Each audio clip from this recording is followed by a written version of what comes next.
And how's it going, everyone? It is Skullzi here with the latest and the greatest gaming news. Today I'm going to break down multiple recent pieces of Bethesda related news that have occurred over the last couple of days. This information is interesting, and as always, we're going to be breaking it all down together. That way you can have all the links and stuff to verify all this information for yourself if you choose to, and that way you can have the links for the direct sources of this information at the same time.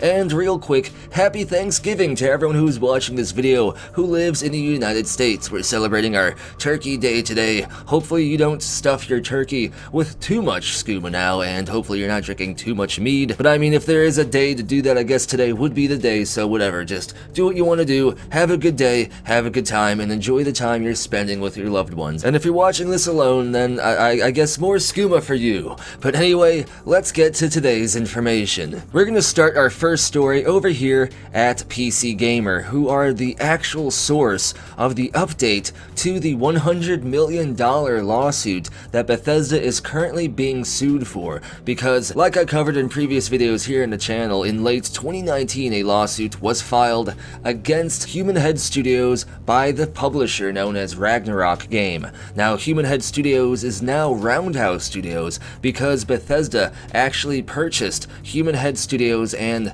changed the name to Roundhouse Studios. And at the time, Human Head Studios was working on Rune 2, the sequel to Rune 1, because that's how sequels work. And there's a whole lot of stuff going on involving the publisher Ragnarok claiming that Human Head and Bethesda sabotaged Rune 2's potential success. And there is, I guess, some legitimacy to this. However, the fact that they're suing for $100 million makes a lot of people question just how, legit and realistic this is. Now, officially, as of October 2020, like I covered in the previous video as well, Bethesda and ZeniMax have been added to this $100 million lawsuit as they are the actual parent company of Roundhouse Studios. And I wonder if Microsoft may eventually get added to this lawsuit as well. I'm sure this Microsoft and Bethesda acquisition might actually be making Ragnarok Game, the publisher behind this $100 million lawsuit, actually start shaking in their boots a bit, because Microsoft has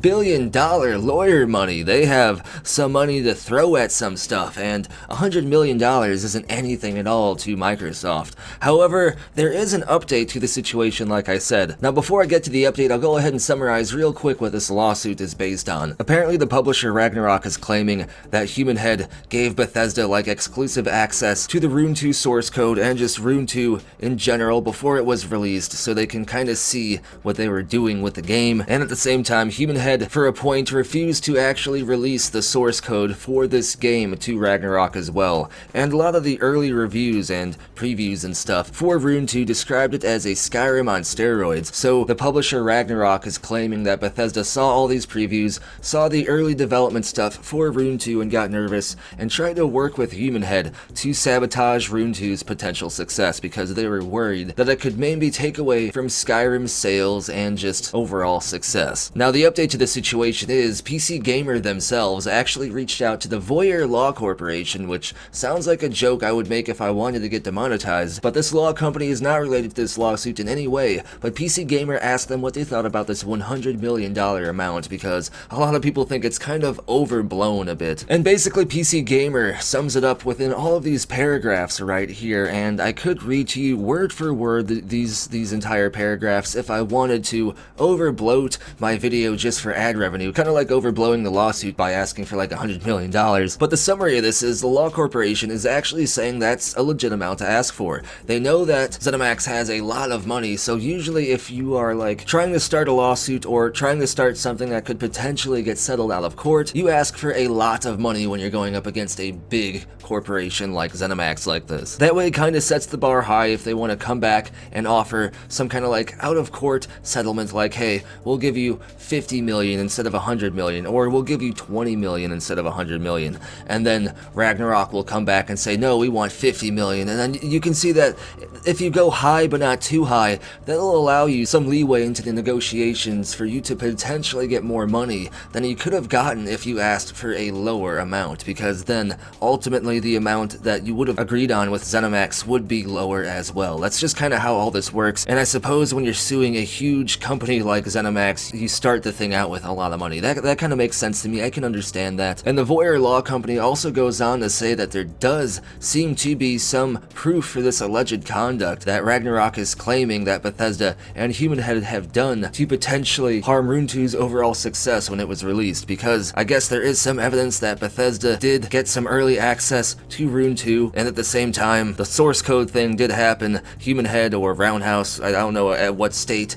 the company was called when they refused to release the source code to Ragnarok, but that did happen as well. But basically what the law company is saying is that claiming Bethesda sabotaged Rune 2's success gives an underlying motive for this lawsuit, which gives it a lot more credibility, because he doesn't believe that the publisher Ragnarok would just file a weak or frivolous lawsuit against a huge corporation if they didn't feel like they had some validity to their claim. However, he seems to think it's more based on just trying to give some sort of leeway so they can settle outside of court. They probably are going for a settlement outside of court rather than a long drawn out court case, because that can get more expensive as well, and ZeniMax can afford that. Ragnarok may not be able to afford that as much. But the TL Doctor is that the $100 million lawsuit is more of like a top tier starting place for out of courtroom negotiations for some kind of settlement. Now, I don't know if ZeniMax would be willing to settle with Ragnarok out of court. Maybe ZeniMax feels like they didn't harm Rune 2 in any way, and that Ragnarok is kind of blowing things out of proportions here and just cherry picking stuff to try to build some kind of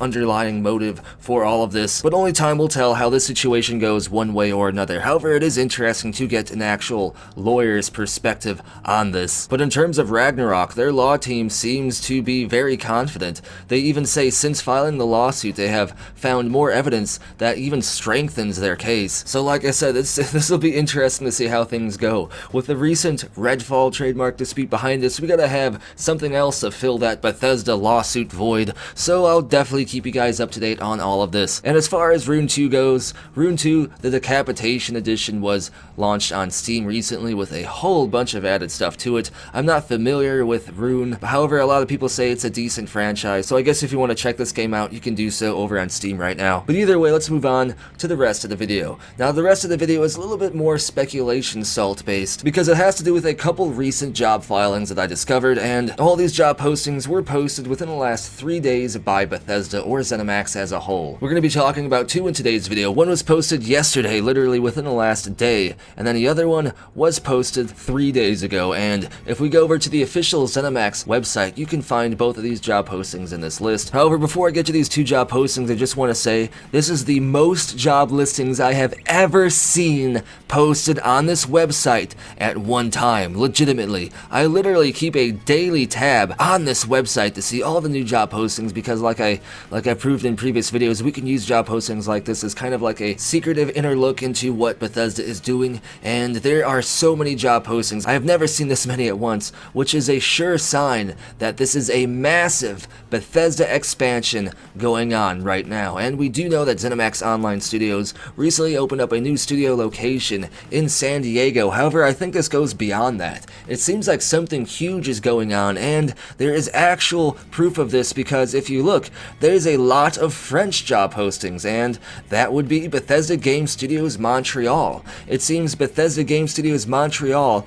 is going under the biggest expansion I have seen ever, and I don't know exactly why that would be, because I think Bethesda Game Studios has more or less been like a support studio, and I think they've also been working on maybe a mobile title or maybe a title of their own. Maybe they're working on Spy Team, maybe they're working on Giant Monster News, or maybe if Redfall isn't the Elder Scrolls 6, it's whatever Bethesda Game Studios Montreal is going for. But you can see they have a lot of programming job postings and a lot of just overall other job postings as well. You can see here's one for a data analyst. There are just so many Bethesda Game Studios Montreal job postings that it seems like the ZeniMax Online Studios expansion into San Diego kind of low-key covered up the big, huge Bethesda Game Studios expansion going on right now in Montreal. I don't know what game they would be working on. I don't think Bethesda or ZeniMax has given us any sort of insight into what that might be, but this is crazy news in my opinion, and it's kind of low-key went unnoticed. And you can even see right here, like I was just talking about, ZeniMax and Bethesda are expanding so much they need to hire a recruiter in their headquarters studio location in Rockville, Maryland. Ireland. Someone whose sole purpose is to just specifically vet, hire, and basically do talent acquisition to get the best people hired in this gigantic hiring wave that is going on at Bethesda right now. This is so hype, and I'm excited to see actually what Bethesda Game Studios Montreal is working on. My lawn company is outside apparently just as I'm recording this audio, but I'm too excited to stop, so if you hear the lawn stuff going on outside, my apologies. It's Todd Howard out there trying to blow my leaves off the lawn because he knows I'm discovering the secrets. I'm just kidding, that would be stupid if I really thought that. But the last thing I want to talk about is the heaviest speculation salting of them all, which is for a build master in Bethesda Game Studios Montreal, another one of those Bethesda Game Studios Montreal locations. However, this specifically says that Bethesda Game Studios is looking for a qualified build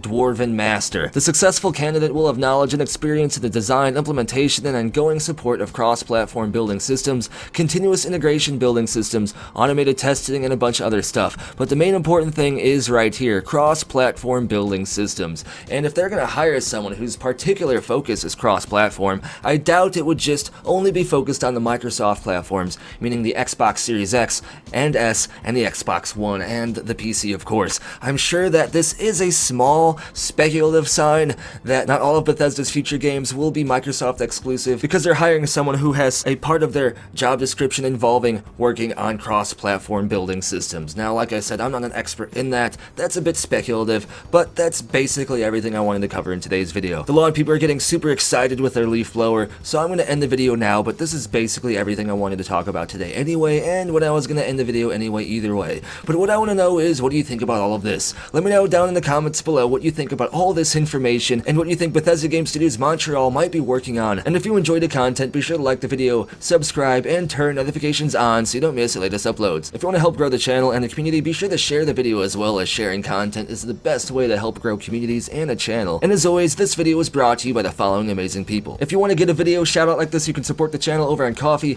Patreon, or here on YouTube as an exclusive channel member. Links for all this and more are down in the description below. And as always, thank you for watching. Be sure to tune in next time when it wasn't a leaf blower you heard. It was that Starfield dude using the jetpack we saw in the leak. He's coming to get me, guys. I discovered the build master job posting. I wasn't supposed to find this.